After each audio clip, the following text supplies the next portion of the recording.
Hi guys, ito pala tayo sa may Patatat Bridge. Ito po yung boundary ng Ilocos at saka Cagayan, Isabela. Ayan.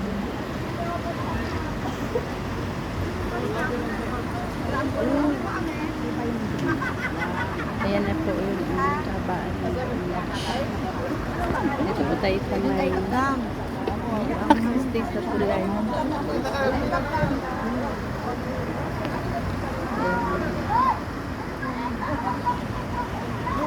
Mahaba po tong bridge na to. Ayan.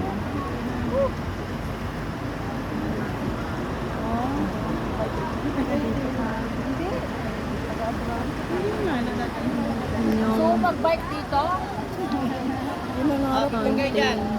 Oh, picture daw, picture. Hindi na nawala yung bike ko eh. Nakasakyan ko yung